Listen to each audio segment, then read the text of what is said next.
I'm Chris Nessie, host of Behind the Mic, Voices of the EPN, a part of the Education Podcast Network. Just like the show you're listening to now, shows on the network are individually owned, and opinions expressed may not reflect others. Find other interesting education podcasts at edupodcastnetwork.com.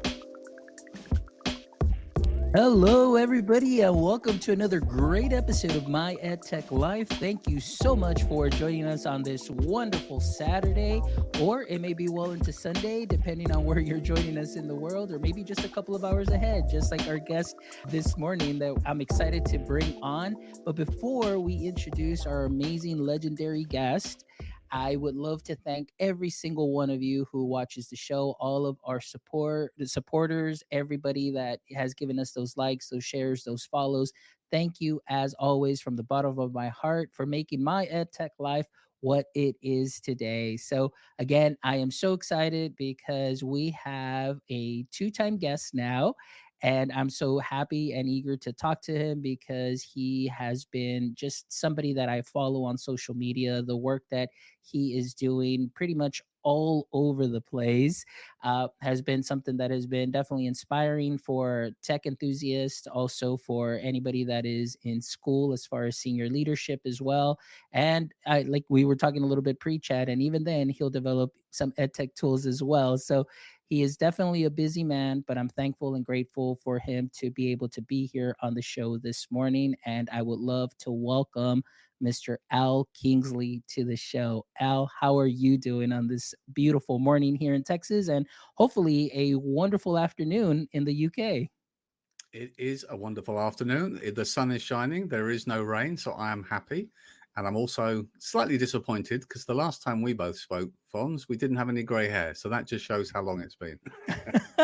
Oh yeah, it's been quite a while actually. I was talking to you in the pre-chat, and the last time that you were on the show, it was I believe it was July. I think it was July, or it was June 19th. Yeah, actually it was June 19th of 2021.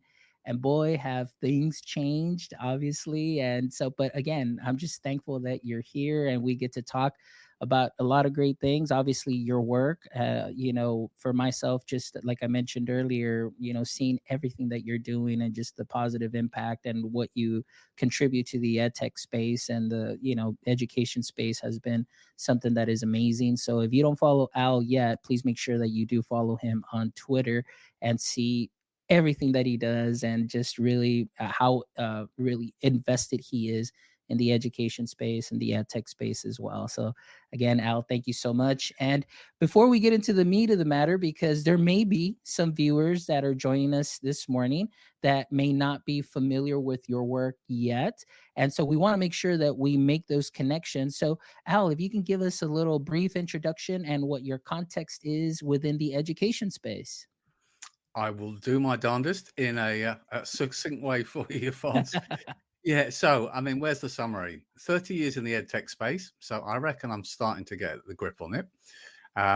Within that capacity, CEO of an edtech company. But education's always been my passion. So for the last 20 plus years, I've been involved in school governance, school support.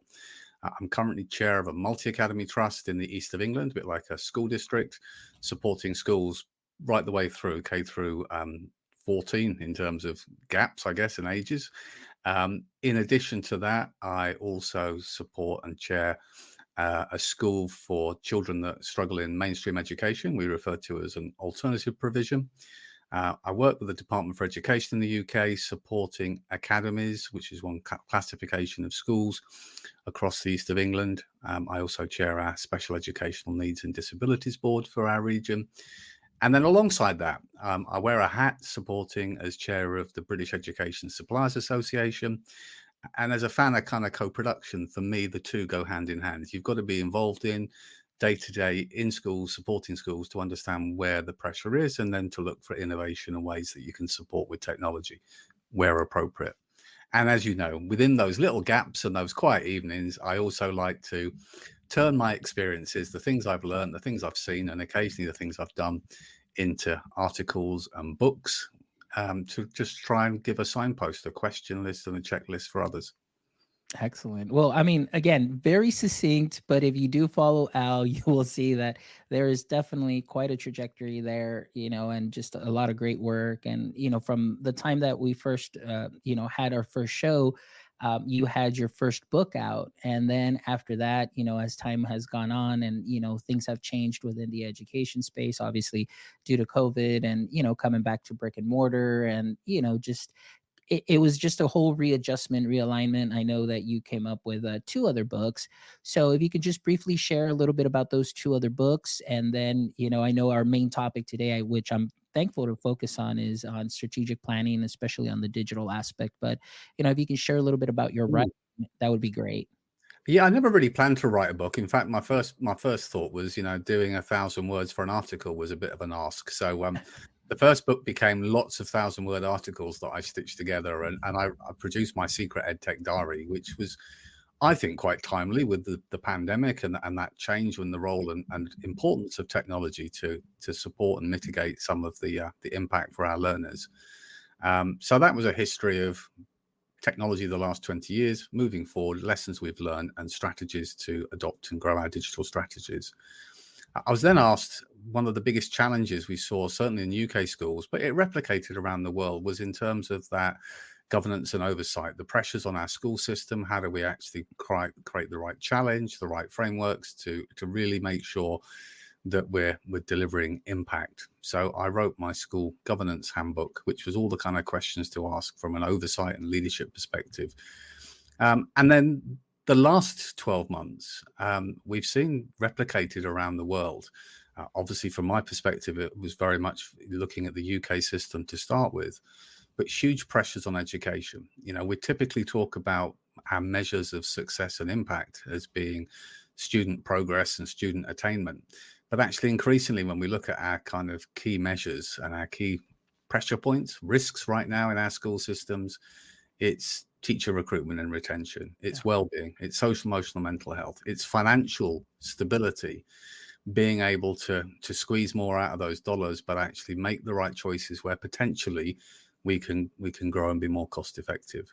So I was asked to kind of pen a similar guide, very much focused around what are the pathways, what are the questions you should be asking, what are the things you should be looking at and considering. And it's called my School and Multi-Academy Trust Growth Guide, but actually the school bit relates to wherever you are in the world. It's really saying, look, there's only finite ways that you can grow what you have within your particular school or school district or system, and thinking about the ways that you can grow. Now, the link, I suppose, dovetails really nicely for our conversation here, Fons, is actually technology is one of the key levers to growth. And that seems kind of a strange question in a way, or an idea.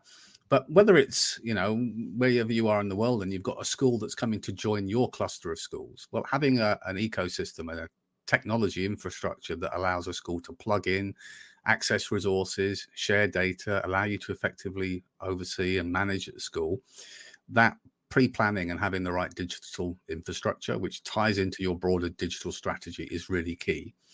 But it can also be actually reflecting on just your existing cluster of schools and how you could kind of break down some of those silos and make sure that you're using data effectively and securely, but also looking at ways to more effectively share resources, whether it's your lesson planning and your curriculum resources, whether it's your exemplars and your training guides and resources for your professional development. There are always ways where the infrastructure is kind of key. And I suppose it leads me down a bit of a path, which is when we talk EdTech, we need to be really careful that we don't always think of EdTech as just being in the classroom. The whole school ecosystem uses technology, and many of those systems, I believe, come under the umbrella of EdTech, but they aren't all explicitly pedagogy aligned. Our MIS reporting systems, our student information systems, our online safety tools, the way we communicate with parents, the way that we assess our data dashboards for impact. Sometimes they're used for other purposes, but the more efficient we are within that process, the more we reduce our operational costs, the time delays, and we also reduce workload. And that feeds into having more to do what we really want to do, which is to help shape and nurture our young people. So it's a bit of a roundabout way of how the books kind of follow through. But I am a fan sometimes of the natural persuasion is to dive deeper and get to the detail. And sometimes you've just got to take a view back and look at the bigger picture to really be able to leverage the benefits. Absolutely. Everything that you said there is just, you've hit on so many points that I know we'll hit on specifically in this conversation. And like I mentioned to you, I'm really excited about today's conversation because this is something that 7 years in this role that I've been doing as an instructional technologist within a district, we've seen some changes. We've seen where there's, of course you move forward a bit, but then of course COVID happened and you kind of move back a bit. And, and then some schools, it seems like they're still trying to figure things out. I'm sure that that's not just here, but it's, everywhere where, developing those strategies. But I love what you mentioned, especially on the tech point aspect of it. We always focus in the classroom, and oftentimes we don't think too much of the rest of the stakeholders, the rest of the people. Like you mentioned, the communication system to parents is something that's very important, the LMS, grading and so on, and making sure that you have the appropriate infrastructure so you can go ahead and make sure that you nurture that. But we'll definitely get into that in just a second. Now, Al, the other thing that I want to turn into, or actually talk about, is I know that you've been putting out this great newsletter and you've been, putting out some amazing images. So I know you've been dabbling, in AI. So Yeah. real quick, maybe for a couple of minutes, we'll talk about what your experience has been, what you've seen, and what you're seeing, at least within the school system. What are those senior leaders, thinking, what's going on through their minds, since you have more access based on conferences that you go to? What's the conversation like about AI within the education system? I think the honest answer is it's mixed. I'd love to say it's the hot topic that all senior leaders are talking about. I actually think in many cases it's bottom up. There are lots of digital leaders. There are lots of practitioners in the classroom that are developing their own professional development, connecting on different platforms to discover more. And there's less that I'm seeing consistently where it's senior leadership really driving a strategy, other than the natural knee jerk, perhaps earlier this year, of the should we or shouldn't we block it? That black and white consideration. We've seen that AI word very quickly. And I think actually it was led in part by existing vendors across different sectors. There was a separation of, we need to consider generative and non-generative in a different way. And for those listening, I think it's quite an important distinction, but not as much as sometimes gets painted from a legislative point of view. So non-gen is, we're not creating anything new. We're just looking at large data sets and we're using algorithms to help shape and inform you. And in medicine, we've been doing that for many years. We can look at 100,000 men of a certain age, and looking at key information about them, we can predict those that are most likely to be at risk of heart disease, for example. And the same sort of applies in education products. We can look at students' questioning of vast arrays of questions as part of their personalized learning pathways, and from that we can identify students that need to go back and get perhaps a revisit to some of the foundational topics, or where there's opportunity to stretch and challenge. And we've kind of said, well, that's okay, but we need to be really careful of generative AI because we're creating new stuff, and how do we validate its accuracy or an efficiency? And I think that's perfectly reasonable. But I do just put that little caveat in, which is even in non-gen, there's still bias, there's still algorithmic decisions that are being made. And I think we need to be careful not to completely ignore that as part of the conversation. What we've seen in schools, and I guess it kind of segues into that a little bit, has been probably the initial window around the world has been utilizing generative AI, the typical ChatGPT, Bard, and lots of other tools that are out there to create lesson planning resources, or probably more effectively, the framework for lesson planning resources, getting some of the elements together. Lots of people have been dabbling on the generative imagery tools, the mid-journeys of this world, which I particularly like playing around with. I'd say I play around with it for inquiry, not for really any purposeful action, but nonetheless. And again, if we talk about the conversation of getting the right imagery to support curriculum resources, and we're not worrying about copyright and other things, well, yeah, there's some real benefit there. At this stage, there is definitely opportunity. People are exploring because we're getting more tailored solutions specifically for educators and for schools. And those are, in effect, hard coding within scripts some of the effective questioning, which is really the key to unlocking any kind of generative AI platform. For years, we rightly talk to our learners about, making sure we're asking the right question, we're thinking about the right variables, being specific in how we actually identify and unpick something. And never more has that been the case when we think of an AI tool where actually, garbage in, garbage out. If you don't signpost and be very specific in what you want, the context, the shape, the format of the output you want, then you're not going to get what you need. There's a second part, of course, which is this conversation that started probably at the beginning when it first appeared really on the public scene, was students are going to cheat, so let's turn it off. And well, that's an interesting knee jerk. I happen to think that's an absolute fool's folly, that approach and strategy. And I say so simply because we just need to remind ourselves that we've had, in various iterations, albeit not as effective and data sets smaller, we've had the ability for many years for a child to ask their friend Siri or Alexa all sorts of questions and answers. And at no point have we said, well, we ban those in the home because we don't want a child to cheat on their homework. What we do is we have to look at ways to utilize these resources to allow a child to further develop their understanding, and at the same time look at the different ways we can use our formative assessment in the classroom to really understand their depth of knowledge, and almost empower our learners to use tools with the right questioning and the right signposting from the educator to develop their knowledge. I think the bigger skill is signposting them which platforms do we actually want our children using, and where do we have confidence they're both safe. But something I talk quite a lot about, and I know is an area that you've articulated before as well, is broader to me. It ties in wholeheartedly with digital citizenship.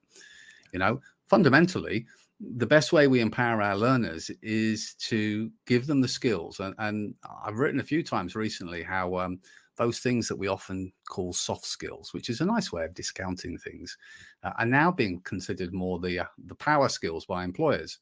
So actually empowering our learners to know how to ask the right questions, to challenge the authenticity, to research and evidence the source of information is something that's a really transferable skill.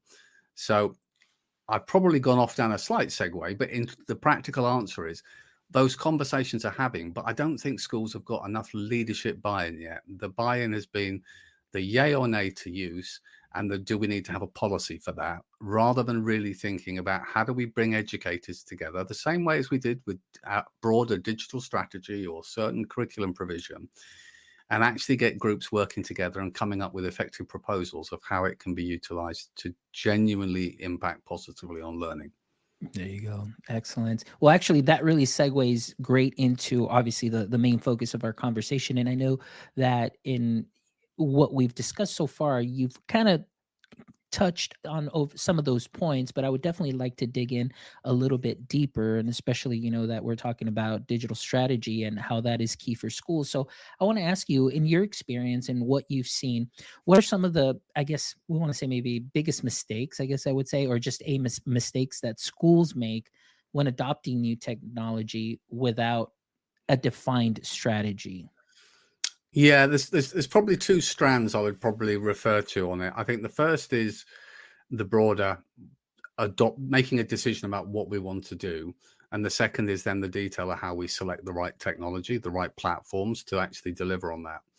So I think on the highest level, when we think about our digital strategy, there's been two kind of challenges, I suppose. One has been the idea that we introduce a top-down approach to our digital strategy. Well, you know what? Co-production is something that in education we do best. And so that, for me, needs to be fully inclusive in terms of the stakeholders across our school that are really tied into that. And that means that often some of our most junior members of staff may well have joined our school or our district from another school where they've got experiences of technology, and we need to hear them. We also need to understand from a student perspective about how technology plays a role in whether it's in greater student engagement or whether it's about accessibility or how it fosters learning. And then the questions are always about, on a digital strategy, what's our intent? How do we plan to deliver it? And how do we intend to measure impact? And often we get quite prescriptive, whereas the reality is we know we have a very mixed cohort of educators in our schools and we have a very mixed cohort of students. So if we believe there's a one size fits all that's going to work for everybody in our school, again, we're going to miss out. It's about creating opportunity for teachers to use their professional judgment of where it will best impact.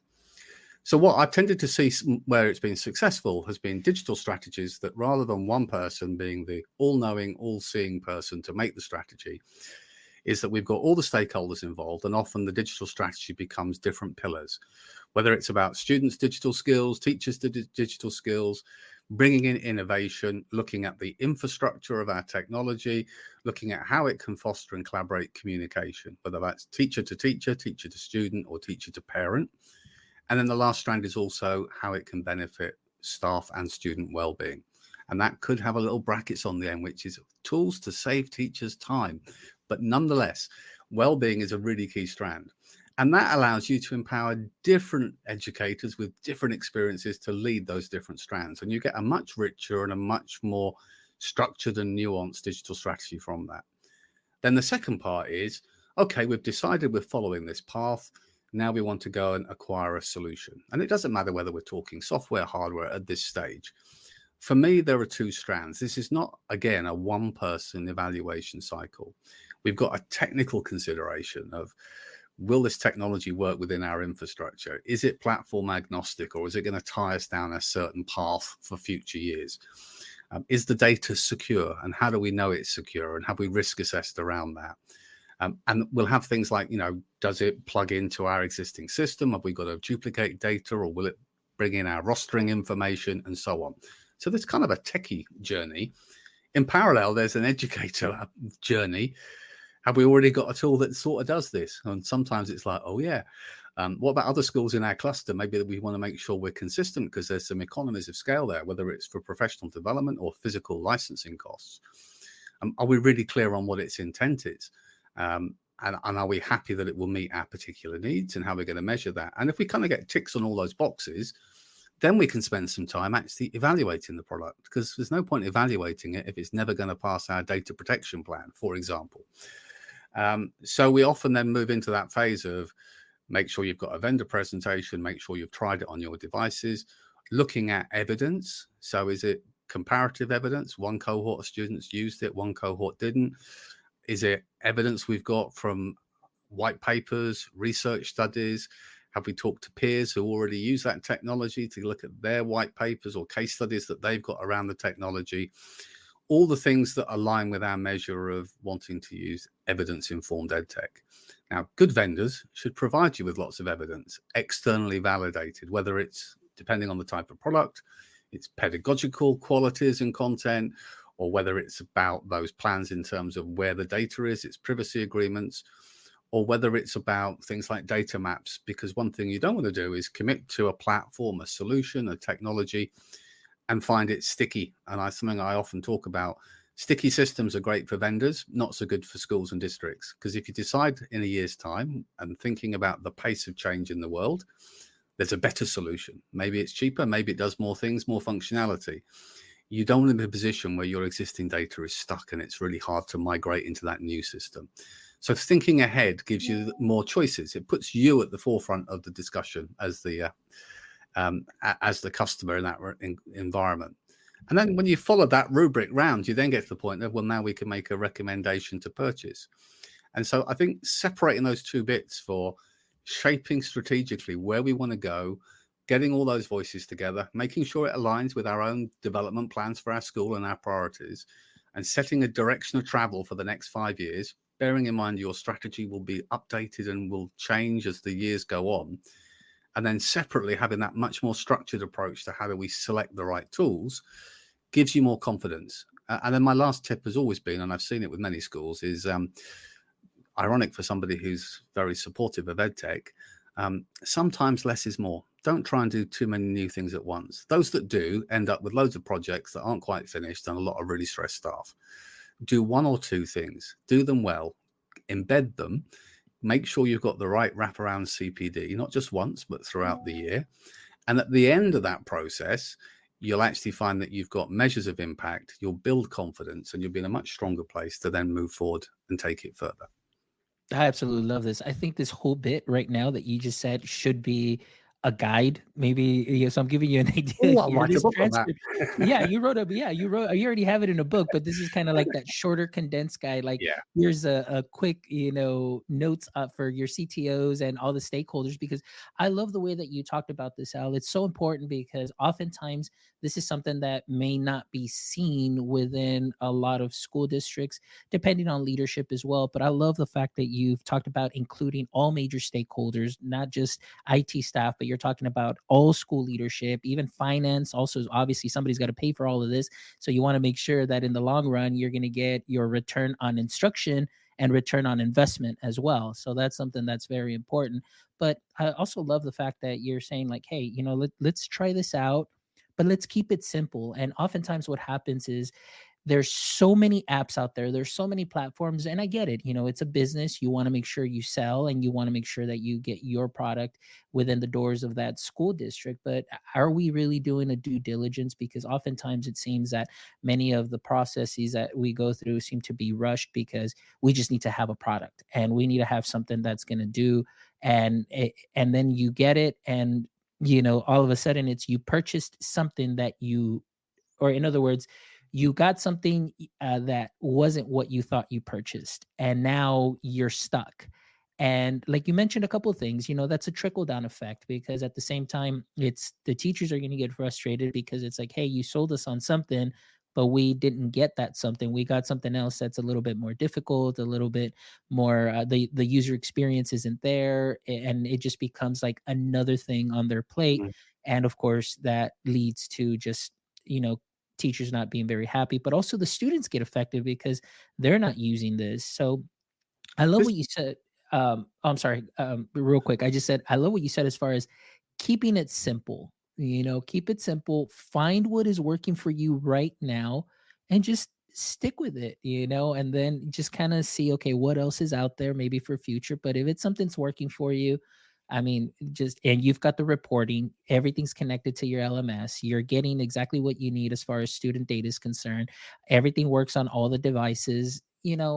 That's great. Oftentimes it's the app hopping, like, no, I want this and I want that and so on. So, I'm sorry that I interrupted you there, No, but not at all. I think I absolutely resonate with what you're saying there. I think the thing we have to remember on all these things is there's so much visibility. I mean, this is the world we live in now, a digital world where we see and and have the indirect lived experiences of schools and other educators all around the world. And so there's a risk sometimes that we feel that somehow if we haven't got enough technology in our setting, we're somehow failing our students. There is never, ever, ever going to be a prize to the school with the most tech. That's not the measure. The measure is the school that uses it most purposefully with impact and to benefit. Some of my favorite lessons when I'm in one of our schools have no technology whatsoever. And that doesn't in any way mean that I feel like we're missing a trick. Sometimes more often than not, frankly, it's the human to human interaction that really is the thing that sparks. But I think there's a journey here that not only are schools on, but I think for the right reasons, the EdTech community, the vendors are on a journey as well. Historically, technology vendors selling into the commercial space and then selling into the education space, it was quite transactional. It's a pleasure you trying my product, Fonz. Would you like to buy a copy? Here's an invoice. And thank you very much. See you in a year's time. And increasingly what we're seeing now is actually the products that have longevity, the products that actually take the effort when it comes to the evidence of impact, don't start a transaction. They start a relationship. They actually recognize that the best way to improve their product and services is to shut up and listen. And the more you engage with your community, the more you listen, the more you learn that allows you to refine your product and make it much more fit for purpose. Because yes, you might make a quick buck if you sell a load of product one year and then it doesn't work and you're out of business and you come up with a new product and off you go in a cycle. But if you really care about education and you really care about the long-term futures, that's not what you want to do. You want a customer who's loyal and committed to you because they love the products you do and they feel it like if they have an idea or a way they can improve it further, you listen. And I think vendors are getting smarter to realize that you can't just rock up and sell stuff. There's a lot more to it. The same way as when you've handed over that app or that license or that bit of hardware, you need to be at the forefront of providing the support to get staff up to speed on it, their professional development.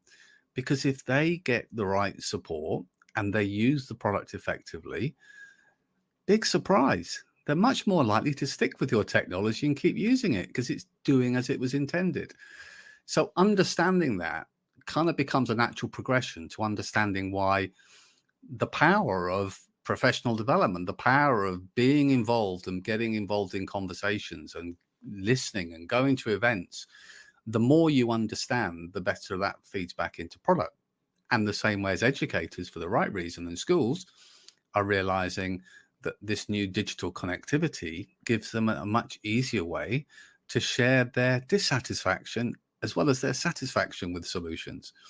And so, this is all about better communication, working in harmony, that co-production that I always talk about, because I think it's at the heart of successful solutions, successful strategies.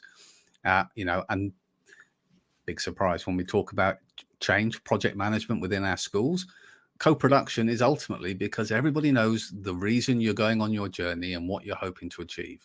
Maybe not everybody will agree with you, but if we all understand the purpose and the direction of travel, it's much more likely we'll come along for the ride rather than get dragged along kicking and screaming.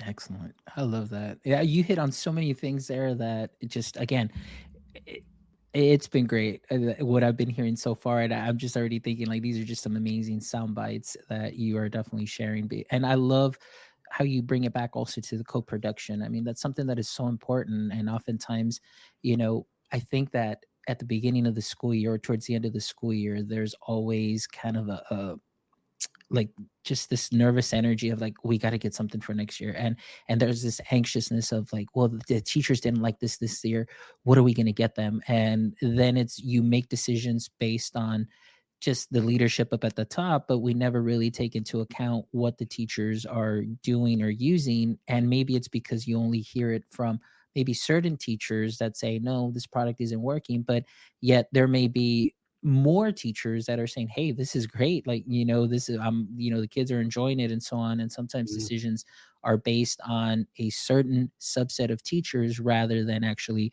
asking the whole of the district and say, hey, what are your thoughts on this? What is the feedback? Is this something that you would continue using, or what would be some improvements?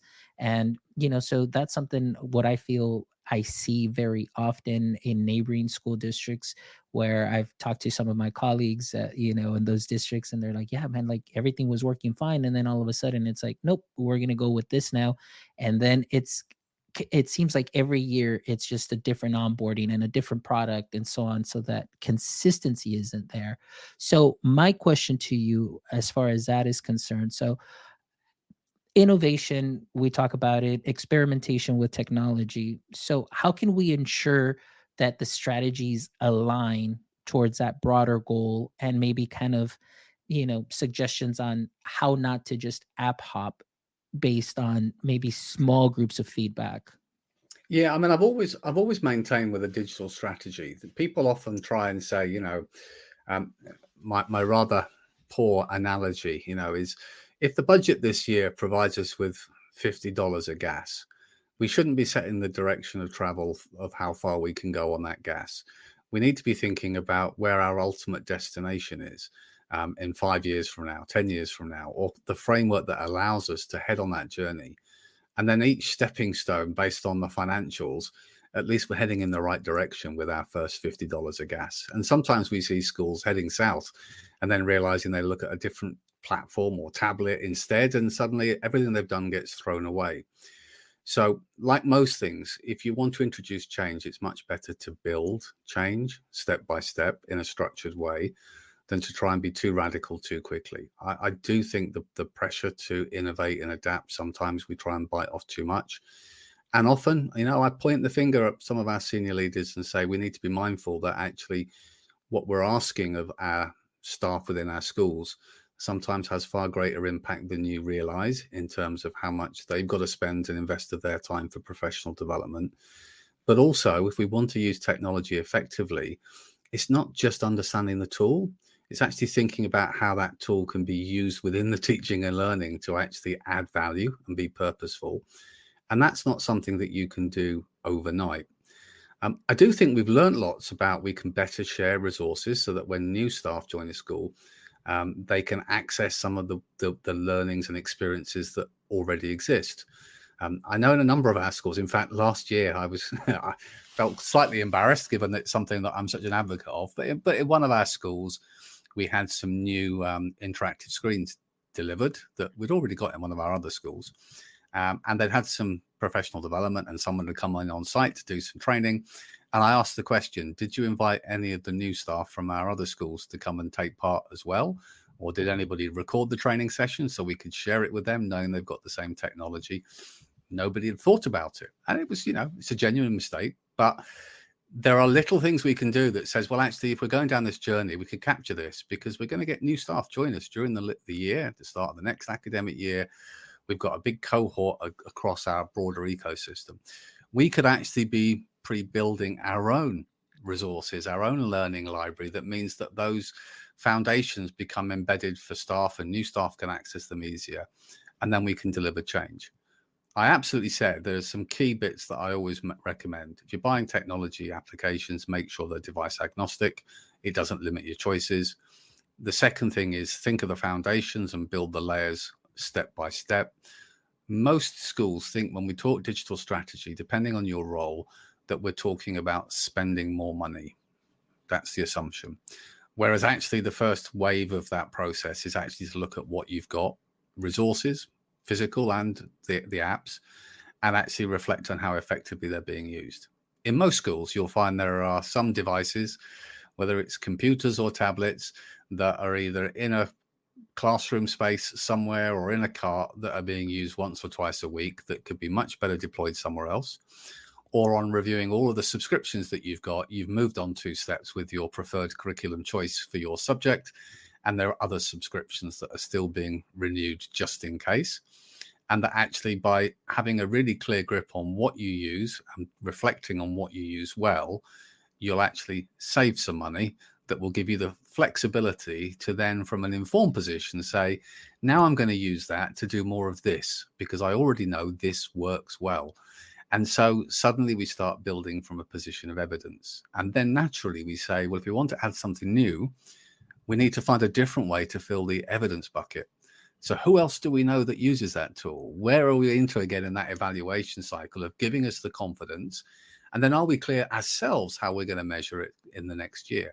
And never be afraid to say to a vendor, I've tried it for a month, but I need a bit longer. I need to be comfortable. A good vendor should say, well, that's fine, because it's in their interest too.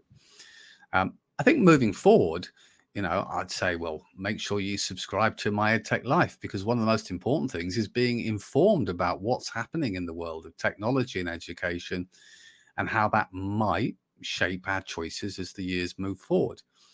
In truth, the number one litmus test really is the workplace. The last 2 years, the workplace has been through huge transition. We've moved into a landscape where rather than being predominantly place-based, we work in a hybrid world in many jobs. And within that hybrid world, technology plays a greater role in every individual that's in the workplace. And so part of what shapes what we have to do in schools is to set our learners up for the experiences, the technology, the approaches to using technology that they will encounter in the workplace. So really, back to the earlier mention on the AI side, we can't shy away from it, knowing that most businesses are looking at AI in ways to streamline, be more efficient, be more productive, be more innovative. How can we possibly expect our learners to be equipped for work if they've never had the opportunity to utilize that in a structured, controlled, and supported way? So that shapes the trajectory, whether we like it or not. But I also think it's huge because so many learners I meet have been restricted often by their life choices that when they leave school, they're going to be working in the proximity to where they live. And that area may be hugely high tech, or it may have high social deprivation. And suddenly with this new hybrid workplace, you can live in an area of deprivation, but sign up and be working for a tech startup in California. You have more opportunity. There's more competition, but suddenly those digital skills actually unlock your access to a workplace that is global. And so that for me accelerates the necessity to develop those skills. I love it. And all of that you mentioned too, I love the fact that at least I'm hearing, at least for myself, I'm thinking this is a great way to maintain, of course, the what you're trying to do, that your goal aligns with the broader picture, but also remaining flexible. And I think that's something that's very important, within leadership and the stakeholders. And obviously, as the ed tech moves forward and pedagogy moves forward and practices change and so on, it's very important to remain flexible, within that digital strategy. And I think there's a lot of tips there that really help see that aspect of, all right, like maybe many times it's like, hey, this is the way we're going and we're just going to just remain this way. But sometimes it's like, hey, you got to leave room for some flexibility there. And that's something that's very important, because then we definitely don't want to break what you've built up. And I think that's so important that you mentioned too, is that as you're working with the strategy, is building up to what is coming. What do we see? What do we hear? Doing that research and seeing, okay, let's take that road in, we're headed down that road, but with what we have, how can we make that happen and continue moving forward? So yeah, I absolutely love that. So as we're kind of wrapping up a little bit, I just kind of wanted to ask you one more question, as far as for schools. I know over there in the UK, school is out for the summer right now, a little bit before you guys Back start. back Or back on Monday in most oh, cases. actually back on Monday. Okay, Yeah. sorry, it's because I think I saw a picture of Abid saying like school's out for summer, so maybe I missed it. Maybe it wasn't that. Many of you will know Abid. He's done what many school network managers have done, which is he's worked most of the holidays, the vacation period, updating the infrastructure in his schools. And then the final week of the holidays, he actually gets to take some vacation. There you go. All right. So then my question to you is, for many schools, I know we just started here in the US and a lot of schools have already maybe 3 weeks, almost a month in and so on. But I guess for future, schools that may be overwhelmed by creating a digital strategy, what are some tips, maybe, Al's top 3 to 4 tips to just kind of get started and say, okay, these are some great starters, let's go with this. What would be some best advice or best practice for you to share? Okay. It's a really difficult one because there are so many angles. I suppose the first conversation is, why do we want a digital strategy? What are we hoping to achieve? And in that conversation, hopefully, if you get the right stakeholders around the table, there will be questions about how we can improve and innovate the teaching and learning experience. There might be questions about how we can re-engage some of our disengaged learners. There might be some questions about how we can make our teaching and learning more accessible to some of our learners. There will be questions about how we can streamline and save time for staff. There will be questions about how we can improve communication. And there will absolutely be leadership around, there are some key areas of strategic improvement that we're looking to undertake in our school or district. And this needs to align and prioritize against some of those areas of development. So from that, you've got a sense of, why are we talking about tech and how might it help? From that, you create those pillars that I talked about, which is identify those strands, because there's no one expert in the room. Someone to focus around how that can benefit teachers, their professional development, their use of technology more effectively, one for learners, one for innovating learners, one for that infrastructure. And if you want to, you can put together infrastructure and communication, and then that well-being that I talk about, think of it as time saving. So now you can have 4 or 5 or 6 people that can be focused on that. Set yourself some objectives. I always say, in order to move forward, you've got to look backwards. Start with, what is it we know we do well? Then if you've got time, build on the, I know what we do well, with the, what else have we got that we haven't included on that list? Because that by association must mean it doesn't stand out, we haven't noticed, or it isn't working well. Let's revisit and make sure we do. And then your digital strategy starts to be the, what could we do based on those key priorities? And I would always say, part is reflecting on what you're doing in your school and what your planning is, and part is looking outside, understanding what options are available to you. Now, every school will be on a different part of its journey. Some schools will have lots of technology, others won't. Some will have technology, but will be thinking about, if we embed this, how will we refresh and renew it in 4 years from now? Some will be thinking about, it's the systems, not the classroom, that's the problem. So you really need to understand, where are your main areas of development? Where are your pinch points? Is it, we've got loads of data, but so what? Is data being used for purpose? And that's much more about actually training and understanding what data actually helps shape and inform decisions. Or is it about staff confidence using the technology? And if it is, think of that glass of water that's full. You've got to tip something out before you tip more in. You can't just say to staff, welcome back to school. Here's a new app you're going to use every day. Good luck. You can, but then your well-being pillar is going to start to crumble and wobble.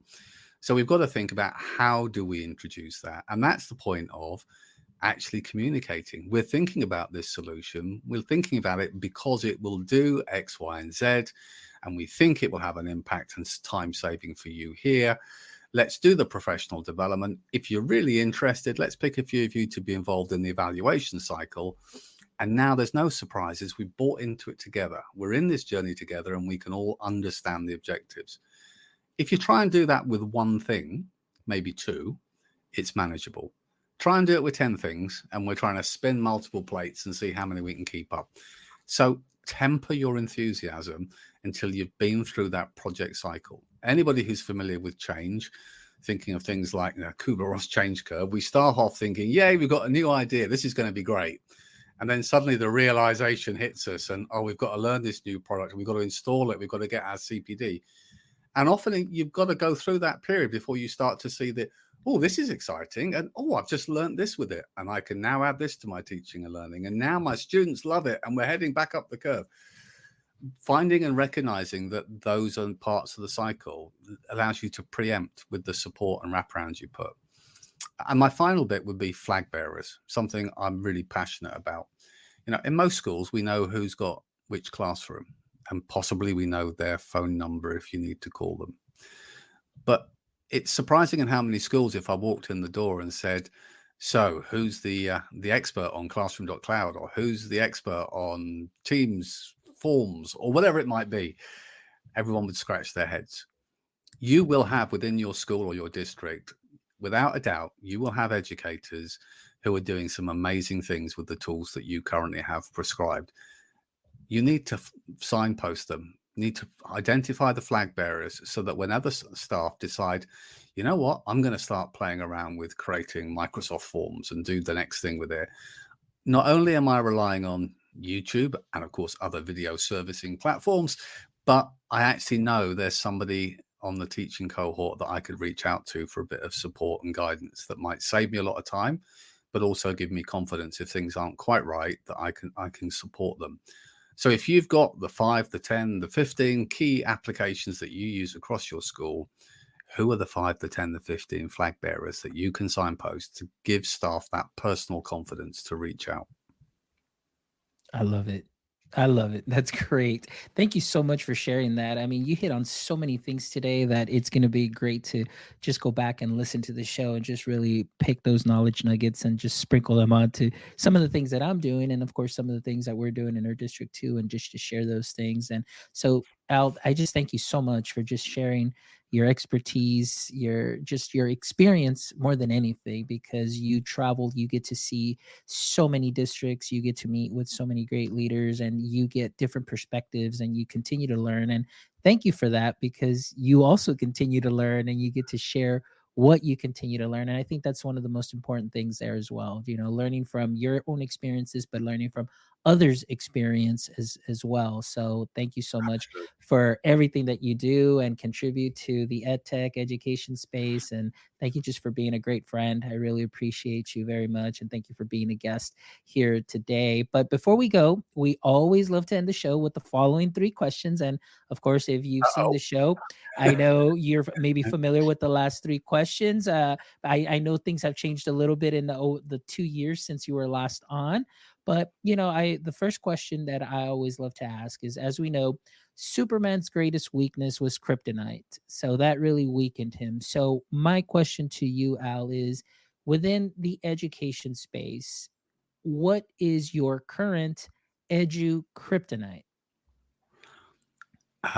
It's a fairly easy one because I often get told by those nearest to me, and I think many suffer with it.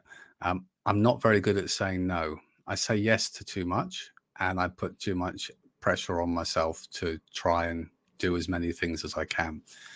And I think actually many educators right now feel like they're constantly obliged to say yes when it really isn't the best thing for them and their own mental health and well-being.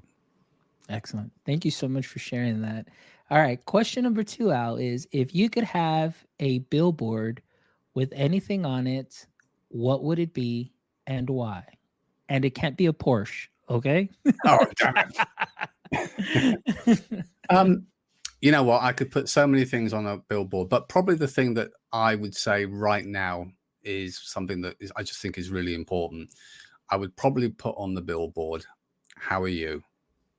Because I think one of the biggest things we lost during 2 years of digital comms and continue to miss with so much interaction through a screen is that moment before and after a conversation that's purposeful or business-like, to actually just check in with people. How you doing?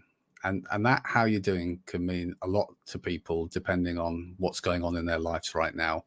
You can learn a lot, but you also build not just empathy, but you build understanding from peers by just taking those few minutes over the proverbial water cooler to just check in. You know, what's happening in your life? Are you well? Are you happy? Are you under pressure? Oh, I know someone who could help you with that. It becomes the catalyst to provide support and nurture. And I think no matter where we are in our professional careers, we all need somebody to say, "How are you?" And I think the more we can remind ourselves with such pressure and busy lives going on, particularly in our schools at the moment, we need to find time for that. And then I just want to remind people. I love it. Thank you so much. That's definitely a great billboard for sure. All right, and the last question, Al. All right, I know that you are involved in so many things, but I know that somewhere along the line, even within the little time down that or downtime that you have, there must be either a hobby or an activity that you love to do. So my last question to you is what would be a hobby or activity that you love to do that you would love to turn into a professional yeah, as a profession, and say like, hey, this is it. Oh, it's so difficult. Those people that follow me, I always think the first rule is not to take yourself too seriously. I love to share my experiences and include my personal well-being champion with me, Ferdy, my little cockapoo. And there is something that is a real leveler of having, your best friend, whatever the pet may be. I'm a fan of dogs, but hey, all pets count in different ways. And I always say I wish I had more time. If I had the agreement of my wife and more time, I'd have 22 dogs that I would love to spend time with and do more adventurous things with. So there's definitely something around that would be one of my top topics.